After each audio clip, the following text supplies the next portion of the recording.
Hello guys, our today's topic is intermolecular force and thermal energy. Okay, and afterwards we're going to see the characteristic properties of the gas phase. बच्चों यहाँ पे we'll start with the first point, intermolecular force and thermal energy. Under this topic we're going to see actually the relationship between thermal energy. Thermal energy यानी energy related with the heat, because therm means heat, and intermolecular force. So relation between thermal energy and intermolecular force देख लेते हैं. See, thermal energy is the measure of kinetic energy of the particles of matter that arises due to the movement of particles. Understood? Thermal energy is related with what? It is related with actually, or it is measure of kinetic energy of the particles, and that kinetic energy of the particles gets by movement of itself only. अगर एक particle एक place से दूसरे place पे चला जाएगा, then that energy is said to be the kinetic energy of that particles. Understood? But obvious particles यानी matter may be solid, liquid or the gas. Understood? So thermal energy is a measure of a kinetic energy of the particle of matter that arises due to the movement of particle, and it is directly proportional to the temperature. Okay, thermal energy directly proportional to the temperature, यानी अगर आप temperature बढ़ा दो thermal energy बढ़ जाएगी, temperature कम कर दो thermal energy कम हो जाएगी of that particular particle. Understood? Okay, आगे जाते हैं. फिर 3 states of matter are the consequence of a balance between intermolecular force of attraction and the thermal energy of the molecule. Okay, whatever 3 states of matter, जो भी matter exist होते हैं in the nature, either of solid, liquid or the gas, ये actually depend होते हैं, और that depends upon the intermolecular force. Correct? अगर intermolecular force ज़्यादा है तो सॉलिड स्टेट आ जाएगा, इंटरमोलिकुलर फेस थोड़ा इंटरमोलिकुलर फोर्स लिटिल बिट कम है तो फिर लिक्विड स्टेट आ जाएगा. If intermolecular force is very weak then that matter exist in a gaseous state. Correct? But that intermolecular force is correlated with the thermal energy of the molecule. अगर thermal energy अगर ज़्यादा या कम हो गई तो फिर यहाँ पे पॉसिबिलिटी है कि there might be a chance of disturbing the intermolecular force between the particles only, and there might be a chance of converting that particles in the different state, यानी सॉलिड से लिक्विड में, liquid से gas में, या फिर gas से liquid में, liquid से सॉलिड में, इस तरह से आने के चांसेस हैं. ओके, आगे बढ़ते हैं. If the intermolecular force are very weak, देखते हैं. सी, इंटरमोलिकुलर फोर्स क्या है? If the intermolecular force is very weak, molecule do not come closer to make liquid और solid. Understood? Until the thermal energy is decrease by lowering the temperature. You are getting my point? मैं क्या बोलता रहा था about the intermolecular force and the thermal energy, what is the relation?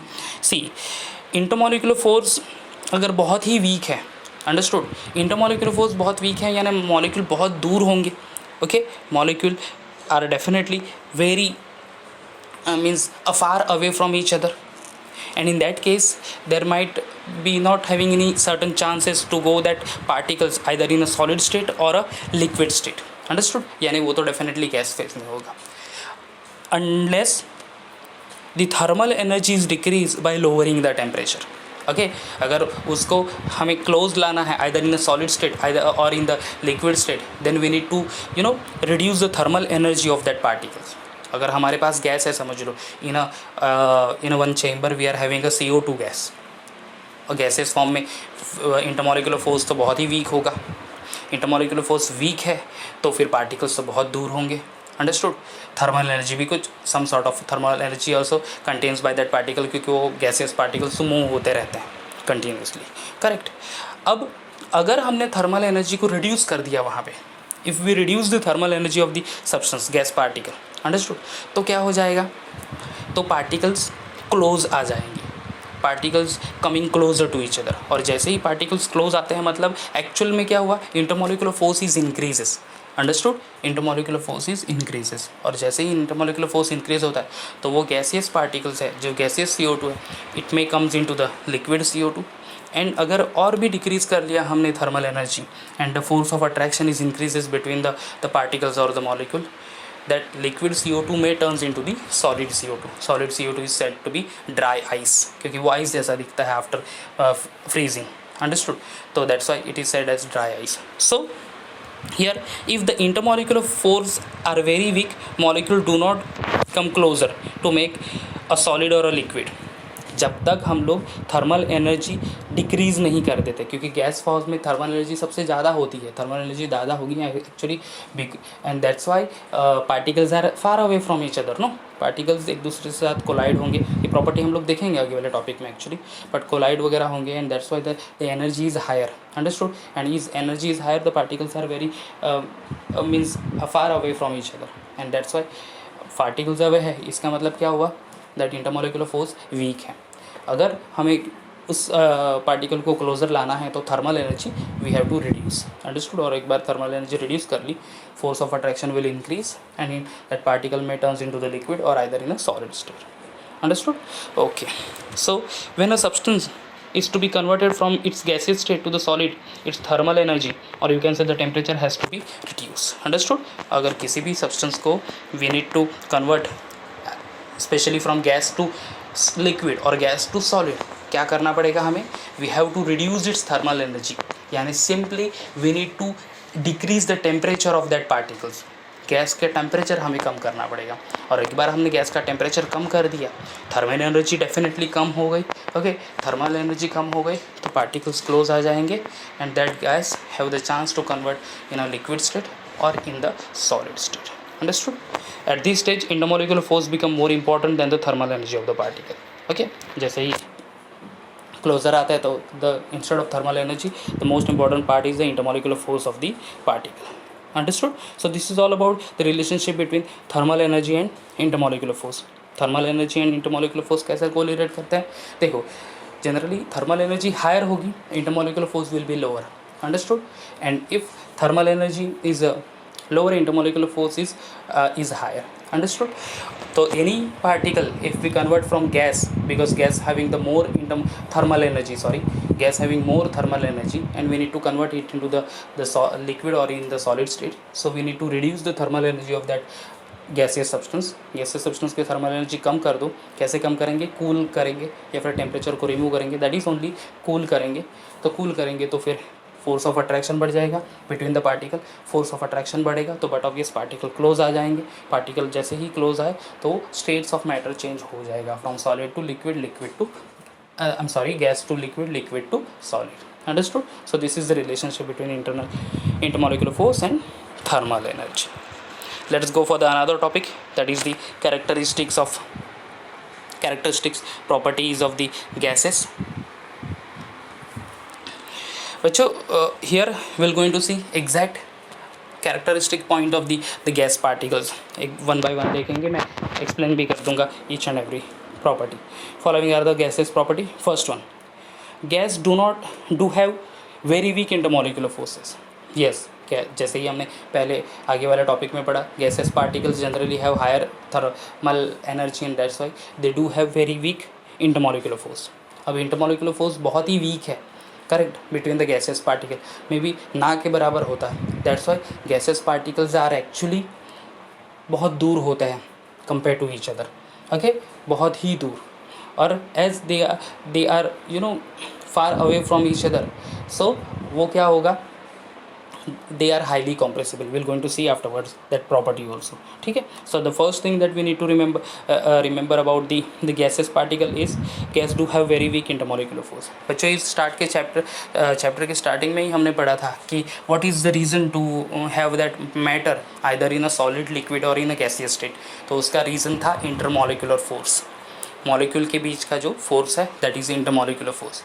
अब वो intermolecular force higher होगा तो solid, थोड़ा बहुत कम होगा तो लिक्विड, और बहुत ही कम होगा तो that matter exist in a gaseous state, understood. तो here it is given that the gases do have very weak intermolecular force, correct. Now gases are lighter than solid and liquid, that is they have low density. Gases के अगर mass हम लोग consider करें so they are actually a lighter than a solid as well as liquid, understood. Liquid and solid के comparatively they are lighter in weight. in short we can say that they have the low density, यानी डेंसनेस कम होगा gas का, understood. Density will be lower, okay. Next property of the gas, the third one, gas do not have fix volume and a shape and they use to occupy the entire shape of the container. देखो, अगर हमने solid, liquid and gas ये तीनों state compare कर लिए with volume and shape, तो solid का fix volume रहेगा and also have a fix shape. Liquid का वॉल्यूम तो फिक्स रहेगा बट शेप फिक्स नहीं होगा। And gaseous particle do not have fix volume as well as shape. Shape और volume दोनों फिक्स नहीं रहेंगे। अंडरस्टूड? बिकॉज देखो, अगर we are having 1 dm³ 1 decimetre cube of say carbon dioxide gas, और मेरे पास एक बड़ा चेम्बर है, समझ लो एक बड़ी सी टैंक है, ओके, 10 फीट लंबी एंड वेट तो उसकी 5 फीट है, ऐसा बड़ा एक चेम्बर है समझ लो, और मैं अगर वो 1 dm³ CO2 गैस उसमें रिलीज़ कर दूंगा, तो बट ऑब्वियस जो मेरे पास इनिशियल वॉल्यूम था 1 dm³ ऑफ CO2 वॉल्यूम होगा ना वो, तो वो वॉल्यूम जैसे ही I use to release into the another chamber of the different size, so but obvious वो उस चेम्बर का वॉल्यूम या फिर उस कंटेनर का वॉल्यूम एक्वायर कर लेगा। So the gases do not have a fix volume, at the same time they do not have a fixed shape as well, okay, they generally use to acquire the shape of the container in short. in fact shape container का shape भी नहीं, क्योंकि वो continuously motion में रहते हैं, okay, so do not have fixed shape, do not have fixed volume. on the other hand liquid की बात करें तो volume तो fix रहेगा but shape fix नहीं रहेगी। understood? okay, so they occupy the entire shape of the container only, okay. So this is all about the third property of a gas. Now the fourth one is the gas molecule are widely separate and are in continuous random motion and therefore gases exert pressure equally in all direction. देखो बच्चों, gas के बीच में intermolecular force ना के बराबर है या फिर वेरी वीक है, एंड दैट्स वाई वो क्या होते हैं, they have the continuous random motion. Understood? They have continuous random motion. अब कभी भी कोई भी पार्टिकल्स रैंडम मोशन में होगा, ओके, कंटिन्यूस मोशन में होगा, सो व्हाट विल हैपन, क्या हो सकता है वहाँ पे, देखो एक चीज़ तो होगी कि वो पार्टिकल एक दूसरे के साथ कोलाइड होंगे। अंडरस्टूड ना? वो पार्टिकल्स एक दूसरे के साथ कोलाइड होंगे। एट द सेम टाइम अगर वो गैस पार्टिकल हम किसी चेम्बर में रख रहे हैं, एक बड़ा सा गैस चेम्बर है और उसमें रख रहे हैं, तो वो चेम्बर के इनसाइड वॉल को भी वो कोलाइड होंगे, वो हीट करेंगे। अंडरस्टूड? हीट करेंगे इन द सेंस क्या करेंगे, they use to apply certain amount of a force पर यूनिट एरिया। अंडरस्टूड? एक कंसिडर करो, एक विजुअलाइज करो कि एक चेम्बर है जिसमें कि हमने गैस रिलीज़ किया है, gases particles are in continuous motion, वो तो मोशन में रहेंगे, एक प्लेस से दूसरे प्लेस पे ऐसे जिगजैग में वे में वो ट्रैवल करेंगे, और उस दौरान एक दूसरे के ऊपर वो कोलाइड होंगे। एट द सेम टाइम वो वॉल्स, कंटेनर के वॉल्स के ऊपर भी कोलाइड करेंगे। अंडरस्टूड? अब जैसे वो कोलाइड करेंगे तो इसका मतलब क्या हुआ, वो हीट करेंगे यानी फोर्स अप्लाई करेंगे in that particular unit area. कुछ भी यूनिट एरिया होगा, स्मॉलर यूनिट एरिया होगा may be. Understood? But area के ऊपर, सर्टन एरिया के ऊपर वो फोर्स तो अप्लाई करेंगे। And what is pressure? Pressure is force applied पर यूनिट एरिया। अंडरस्टूड? प्रेशर का डेफिनेशन क्या है? It is the force applied पर unit area. Okay, so that's why gaseous particle always exert certain amount of a pressure. Okay, gas particles always apply the pressure, generally equal pressure in all the direction of that or in the all direction on the container only. Understood? So gas molecules क्या होते हैं, they are in continuous random motion because they do have very weak this one force of attraction or intermolecular force of attraction, and that's why gaseous particle exert the pressure. The fifth one, gas possess the property of diffusion. Diffusion यानी uniformly mix होना बच्चों। Okay, diffusion means the property of a uniformly mixing, that is called diffusion. अब देखो, एक diffusion का एक example देता हूँ मैं, liquid state का देता हूँ। Okay, that actually helps you to understand the gas state. We are having, समझो मेरे पास एक bucket में water है, okay, और उसमें मैंने इंक ड्रॉप डाल दिया at the start, 1-2 drop ink डाल दिया, या फिर वो जो क्लोथ वाइटनर आता है उजाला एंड ऑल, ब्लू कलर का कुछ वो पार्टिकल्स पिगमेंट होते हैं, वो आपने डाल दिए 2-3 ड्रॉप्स। इनिशियली आप देखोगे बकेट में, अगर हम इनिशियली डिस्टर्ब ना करें उस पूरे कंपाउंड को, वाटर और इंक को, तो इंक जो स्पॉट डाले हैं वो हमें दिखेंगे एट द स्टार्ट, करेक्ट, और वो धीरे धीरे स्प्रेड होंगे। जैसे ही हम लोग वो पूरा मिक्सचर को डिस्टर्ब कर रहे हैं, मतलब स्टर कर रहे हैं, धीरे धीरे क्या हो जाएगा कि वो जो पार्टिकल्स है, इंक के पार्टिकल्स समझ लो, ब्लू इंक के पार्टिकल्स है, तो वो सारे डिस्ट्रीब्यूट हो जाएंगे uniformly through out the volume of that liquid. I repeat that ink particles mix or diffuse uniformly throughout the particle, understood, throughout the volume of that water particles, understood. इसके वजह से ही start में हमें जो 2-3 dot bright spot दिख रहे थे, अब वो जैसे ही मिक्स कर ली हमने तो वो पूरा लिक्विड जो है वो एक ही एक शेड का बन गया इन टर्म्स ऑफ कलर के बेसिस पे वो पूरा एक शेड का बन गया. सिर्फ ऐसा नहीं हम लोग बोल सकते कि बकेट के एग्जैक्टली ऊपर बहुत डार्क ब्लू कलर होगा, नीचे थोड़ा बहुत ही फेंट होगा, in the centre colourless water है, ऐसा तो पॉसिबल नहीं है. ओके, दैट होल वाटर और whole mixture appear in a single colour and that sort of a same colour actually. Okay, तो ये प्रोसेस है डिफ्यूज़न की. तो वहाँ पे क्या हुआ actually, that ink particles are equally distributed और you can say equally diffused into the overall volume of a liquid. So that process is called diffusion, understood? Uniform mixing of one particle into the another one. अब यहाँ पे gas का अगर हम example ले लें तो air is one of the best example to understand the diffusion of a gas. Air में नाइट्रोजन है, ऑक्सीजन है, CO2 है, understood. So all particles are perfectly diffused into one another only, understood. So that is called diffusion property.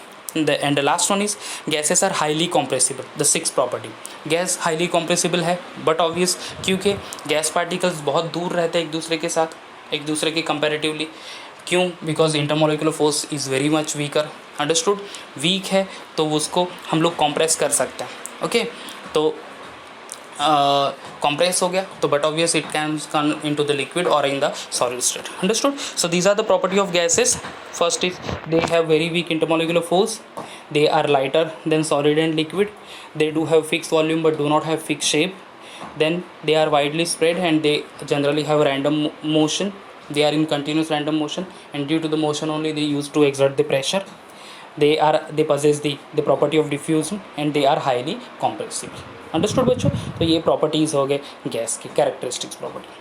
चलते फिर the measurable properties of gases. बच्चों ये properties हमने first chapter में भी पढ़ी थी. अगर आपने वीडियोस देख लिए हैं, go back to the video again, the older video, तो आपको आई थिंक सेकंड या थर्ड वीडियोज़ में भी मिल जाएगा ये सारे point. Again we are having in this chapter only, understood.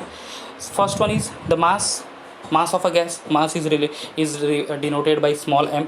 So it is actually the measure of quantity of matter it contains. Okay, whatever matter है in a gas, that is measured with the help of a mass. The SI unit of mass is kilogram.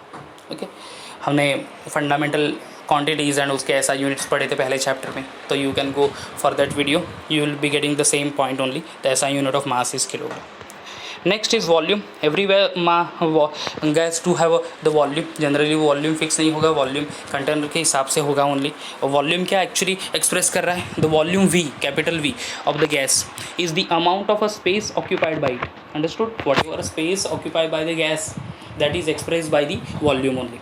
अब volume express किया जाता है in terms of litre. Capital N यानी capital L means litre, ml यानी मिली litre, cm cube यानी centimetre cube, m cube यानी metre cube, dm cube यानी decimetre cube. But the SI unit of volume is metre cube. Okay बच्चों, the things which is given at the end, जो यहाँ पे देख लो, 1 litre is equal to 1000 ml, that is equal to 1000 cm cube is equal to 1 dm cube. That is this relationship is very much important. 1 litre यानी ही 1000 ml, इसी का मतलब हम लोग बोल सकते हैं इट इज़ 1000 सेंटीमीटर क्यूब, मतलब ही 1 dm क्यूब, यानी 1 litre is equal to 1 dm cube, 1 L is equal to 1 dm cube, understood. तो कभी आपको ये सारे रिलेशनशिप हमें यूज़ करने पड़ते हैं न्यूमेरिकल में एक्चुअली. जब आप 12th में भी जाओगे तो you'll be getting different volumes of the gas. We are having one chapter called thermodynamic which based on gases substance only. और सोल्यूशन चैप्टर आएगा 12th में, वहाँ पे भी वॉल्यूम ऑफ लिक्विड हमें देखना होगा. तो वॉल्यूम कभी देंगे सेंटीमीटर क्यूब में, आपको डेसीमीटर क्यूब में कन्वर्ट करना पड़ेगा. कभी कभार वैल्यू देंगे, आप वॉल्यूम देंगे आपको ml में, आपको कन्वर्ट करना पड़ेगा इंटू लीटर और may be litre into the volume. तो ये बहुत इंपॉर्टेंट है याद रखना that 1 litre is equal to 1000 ml is equal to 1000 cm cube equal to 1 dm cube. Next is pressure. Gas used to exert the pressure because they are in continuous random motion only. और pressure क्यों exert करते, कैसे exert करते, मैंने explain किया था. So here what is pressure? Pressure is actually defined as force per unit area. So pressure is equal to force by area, we can say. The SI unit of pressure is Pascal. PA means Pascal, or Nm raised to minus 2, that is Newton per meter square. Okay, what is the relation between Pascal and Newton per meter square? 1 Pascal is equal to 1 Newton per meter square, which is equal to 1 kilogram per meter per second square. 1 bar is equal to 1 into 10 to 5 Pascal. अगर 1 into 10 to 5 Pascal is equal to कितना pressure होगा of that gas, तो 1 bar. And 1 atmosphere, see atmosphere, bar, Pascal, Newton per meter square, these all are the unit used for the pressure only. Pressure of a gas is actually measured by using bar, Pascal, but ऐसा unit तो है actually Pascal और Newton per meter square, but bar भी use करते हैं कभी कभार, atmosphere भी यूज़ करते हैं, ATM यानी atmosphere. So 1 ATM is equal to 76 centimetre of mercury, that is equal to 760 mm of mercury, which is also equal to 760 torr. Okay, so देखो पूरा रिलेशन. 1 atmosphere 1 ATM is equal to 101.325 kilo pascal, which is equal to 101.325 pascal, that is equal to 1.01325 into 10 to 5 Newton per meter square, which is also equal to 1.01325 bar. Understood? So बच्चों ये याद रखना है आपको, एक बार, दो बार, तीन बार अगर आप पढ़ लेंगे तो आसानी से याद हो जाएगा. This is all about the pressure. Now the next is temperature. This is the fourth measurable property. Temperature generally क्या मैं एक्सप्रेस करता है, it express the heat content. Heat content of the substance or the matter. It is the property of an object, determines direction in which energy flows when that object is in contact with the other object. Correct no, एक object दूसरे object के contact में है, even gas atmosphere में है तो वो atmosphere के कांटेक्ट में है, उसको सराउंडिंग कहता है एक्चुअली. ओके, तो you know the heat transfer होगी, सो एनर्जी फ्लो होगा from one to the other one, तो that is called the temperature only. ऐसा unit of temperature is kelvin, but other units are also use, जैसे कि degree Celsius, degree Fahrenheit. We studied that conversion of degree Celsius to kelvin, that is kelvin के is equal temperature in kelvin, T यानी temperature. Okay, के means kelvin, तो कैसे करेंगे, degree Celsius plus 273.50. Similarly अगर kelvin है और उसको डिग्री सेल्सियस में कन्वर्ट करना है तो क्या करना है, -273.50. Now the next is the density. The density is actually the mass per unit volume, which is given as D is equal to m by V. D stands for density, m यानी mass, V यानी volume. The SI unit of density is kilogram meter cube. Okay, kilogram per meter cube. Now the next is diffusion. This is the last, actually the last property, measurable property. Diffusion यानी the uniform mixing of a gas, one gas into the another one. So in case of a gas, the rate of diffusion of two or more gases is measured. Correct? So rate of diffusion कैसे measure करेंगे, it is nothing but the ratio of volume of gas diffused upon time required for diffusion. Volume of gas diffused upon time required for diffusion, and SI unit for the diffusion is dm cube per second or centimeter cube per second. Understood? dm cube second inverse or centimeter cube second inverse. So this is all about the measurable property.